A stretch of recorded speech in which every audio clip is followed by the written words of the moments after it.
एक समय की बात है। एक गांव में चंदन नाम का एक आदमी रहता था। वो पेशे से एक किसान था। उसका एक बेटा था सूरज। सूरज कॉलेज में पढ़ता था और वो बहुत घमंडी था। पढ़ाई खत्म होने के बाद जब सूरज कॉलेज से घर आया तो उसके पिता ने उससे कहा, बेटा देखो, तुम्हारी पढ़ाई लिखाई तो खत्म हो गई है, अब तुम खेती में मेरा हाथ बटाया करो। खेती और मैं? अरे नहीं पिताजी, ये काम मेरे बस का नहीं है, ये तो आप ही कीजिए। सूरज ऐसा कहकर हमेशा अपने पिता की बात टाल देता था। एक दिन चंदन को किसी काम की वजह से शहर जाना था। सूरज बेटा, मैं 3-4 दिन के लिए गांव से शहर जा रहा हूँ, तुम कम से कम 3-4 दिन तो खेतों को देख लो। ओफो, क्या बात है, ठीक है पिताजी, आप कहते हो तो मैं देख लेता हूँ, लेकिन सिर्फ 3-4 दिन। हाँ।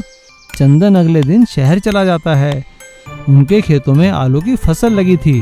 सूरज दुखी मन से खेतों में जाकर अपने आप से बातें करने लगता है।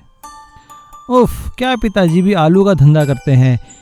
काश मुझे कहीं से सोने के आलू के बीज मिल जाएं, मैं तो सोने के आलू लगाऊं। सूरज की ये बात वहां खड़ा एक जादूगर सुन लेता है, जो एक बहुत बड़ा ठग भी था। बच्चा, क्यों परेशान हो? तुम्हें सोने के आलू उगाने हैं ना, मैं तुम्हें सोने के आलू के बीज दूंगा। इन बीजों को लगाओगे तो सोने के आलू उगेंगे। क्या कह रहे हैं आप? सच में सोने के आलू उगेंगे? सूरज जादूगर की बातों में आकर सारे आलू की फसल उखाड़ देता है और जादूगर के दिए बीज वहां लगा देता है। और जादूगर रात के अंधेरे में आकर कुछ आलूओं को सुनहरा रंग कर कर उस खेत में दबा देता है। अगले दिन सुबह जब सूरज खेतों में आता है तभी वो जादूगर भी वहां जाता है। आ गए बेटा तुम, देखो देखो अपनी फसल देखो। सूरज मिट्टी के नीचे से आलू निकाल कर देखता है। वो उनका सुनहरा रंग देखकर हैरान हो जाता है। सूरज उस जादूगर को ढेर सारे पैसे देता है और मन ही मन खुश होता है कि उसने सोने के आलू लगाए हैं। 4 दिन बाद जब चंदन शहर से गांव आता है तो अपने आलूओं की फसल को उजड़ा देखकर परेशान हो जाता है। अरे पिताजी, परेशान मत होइए, देखिए मैंने सोने के आलू लगाए हैं। आलू देखकर चंदन अपना सिर पीट लेता है और सूरज से कहता है, अरे बेवकूफ, ये क्या किया तूने? ये तो सड़े हुए आलू हैं, तुझे किसी ने बेवकूफ बनाया है, इन पे तो सिर्फ सोने का रंग चढ़ा है। सड़े हुए आलूओं को देखकर सूरज को अपनी गलती का एहसास होता है और वो अपने पिता से माफ़ी मांगता है। चंदन सूरज को समझाता है, बेटा जो हुआ सो हुआ, लेकिन अब मेहनत करो और असली आलूओं की फसल उगाओ। यही तुम्हारे लिए सुनहरे आलू हैं, यही तुम्हारे गोल्डन आलू बनेंगे। एक समय की बात है। एक गांव में चंदू नाम का एक मटन वाला रहता था। वो रोज ताजा मटन लाकर गांव में बेचता था। सभी गांव वाले उसके मटन की बहुत तारीफ करते थे। भाई मटन हो तो चंदू के दुकान जैसा हो। एक दिन उस गांव में बहुत तूफान आया और तेज बारिश हुई। पूरे गांव में बाढ़ आ गई और सब कुछ तहस नहस हो गया। गांव का बाजार निचले इलाके में होने के कारण पूरी तरह पानी में डूब गया।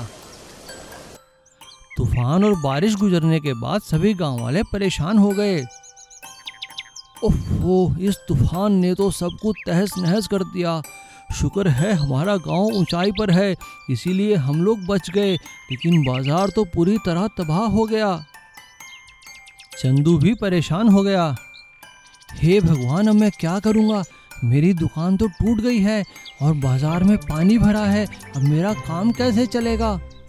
मेरा घर कैसे चलेगा? ऐसे ही कई दिन बीत गए। चंदू के पास पैसों की कमी होने लगी। चंदू ने अपनी पत्नी से कहा, कमला, कैसे गुजारा चलेगा? अगर ऐसे ही रहा तो हमें घर के बर्तन बेचने पड़ेंगे। और तुम हो, तुम्हें तो कोई फर्क ही नहीं पड़ता, तुम तो बस अपने मोबाइल पे लगी रहो। यह सुनकर कमला ने चंदू से कहा, अरे नाराज क्यों होते हो? मैं मोबाइल पर कोई मस्ती नहीं कर रही। ये देखो, मोबाइल पर आजकल घर बैठे ऑर्डर मिल जाता है। आप भी इस तरह अपनी दुकान मजे से चला सकते हो। कमला की बात सुनकर चंदू के मन में एक आइडिया आता है और वो अपने मोबाइल पर एक सिस्टम बनाता है और चंदू उस सिस्टम पर अपने द्वारा दिए गए मटन के रेट और बाकी चीजें डाल देता है। अब गांव वालों को कभी भी मटन चाहिए होता था तो वो चंदू को फोन कर देते थे या उस सिस्टम में डिमांड कर देते थे। चंदू ताज़ा मटन ले जाकर उनके घर में डिलीवर कर देता था।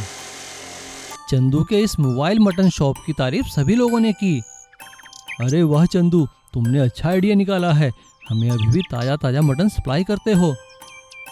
धन्यवाद सर, आवश्यकता ही आविष्कार की जननी है।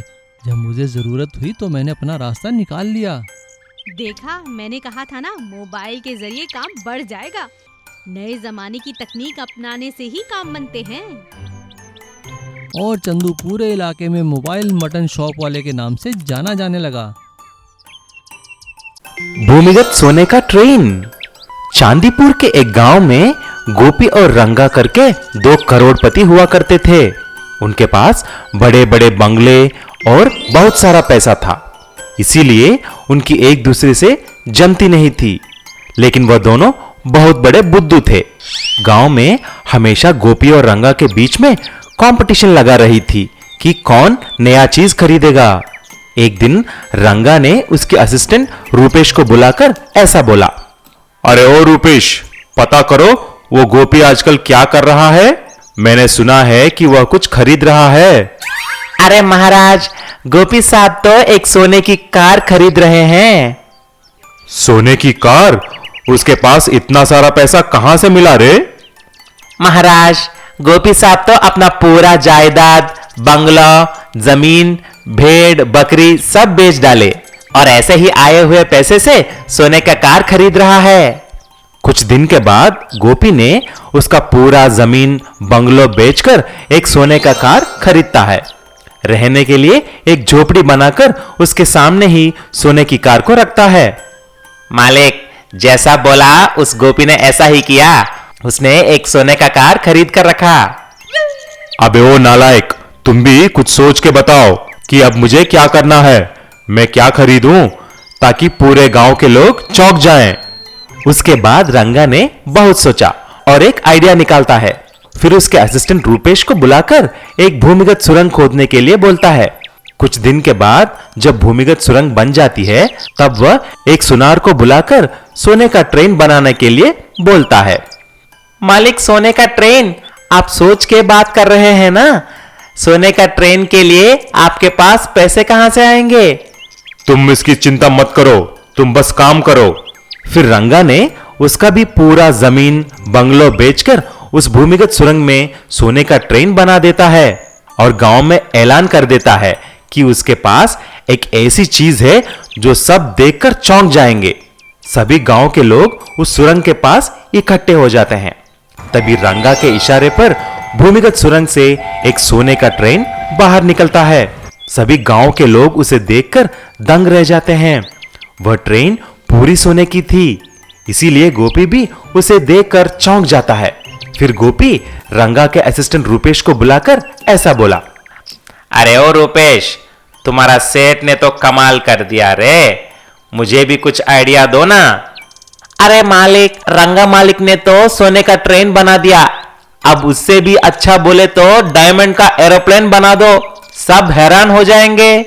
ऐसा बोलकर वहां से चला जाता है, लेकिन मन ही मन में ऐसा सोचता है, इन बुद्धुओं को सबक सिखाना है। मैं गोपी के सोने का कार और रंगा के सोने का ट्रेन को चुरा कर दूसरा शहर भाग जाता हूं, उधर मैं आराम से जीऊंगा। ऐसा ही रूपेश ने एक रात को सोने की कार और ट्रेन को चुरा कर लेके जाता है। दोनों को बेचकर आराम से जीने लगा और यहां पर सब खोने के बाद रंगा और गोपी करोड़पति से भिखारी बन जाते हैं और सड़क पे भीख मांगने लगते हैं। भूमिगत सोने का बस। खाजीपेट नाम के एक गांव में सुभाष नाम का एक व्यक्ति रहा करता था। उसके पास एक बस थी। उस बस को तरह तरह के यात्राओं के लिए, शादियों के लिए लेके जाता था और उसी तरह अपने घर को चलाता था। एक दिन सुभाष की बेटी रूपा को देखने के लिए लड़के वाले आते हैं। सुभाष सबका स्वागत करता है। आइए आइए, नमस्कार जी, बैठिए, पहले कुछ स्वीट खाएंगे क्या? भाई सुभाष, हमको आपकी बेटी बहुत पसंद आ गई, लेकिन ये बोलो दहेज में क्या मिल रहा है? भाई साहब, मेरे पास जो कुछ भी है तो ये बस ही है, मैं अपनी बस दहेज में दे दूंगा। ऐसा बोलते ही रिश्ता पक्का करके लड़की वाले चले जाते हैं। लेकिन उसी दिन रात को कुछ चोर आकर सुभाष का बस चोरी करके ले जाते हैं। अगली दिन सुबह जब सुभाष को यह बात पता चलता है, सर पकड़कर बैठ जाता है। और तभी चंपक सेठ वहां पर आता है और ऐसा बोलता है, क्या रे सुभाष, मैं तुम्हें ये बस देखकर ही उधार दिया रे। अब ये बस नहीं है तो मेरा कर्जा कैसे चुकाएगा? देख लो, मेरा पैसा वापस नहीं किया तो मैं तुम्हारा घर हड़प लूंगा और तुम्हारे गर्दन पकड़कर बाहर निकाल दूंगा। ऐसा मत करो चंपक सेठ, सारे गांव के सामने मेरा इज्जत मत निकालो। इज्जत होना है तो जाकर मर जाओ कहीं, लेकिन मेरा पैसा वापस कर दो बस। चंपक की बातें सुनकर दुखी होकर सुभाष एक नदी के किनारे चला जाता है। उस नदी में कूदकर अपने जान देने वाला ही था, इतने में नदी देवता प्रत्यक्ष हो जाती है और ऐसी बोलती है, अरे सुभाष, ये क्या है? खुदकुशी करना महापाप है बेटा। क्या करूं माता, मेरे पास इसके अलावा कुछ करने के लिए नहीं है। मेरा बस चोरी हो गया है और वो चंपक सेठ को पैसे नहीं दूंगा तो गांव में मेरा इज्जत नहीं रहेगा।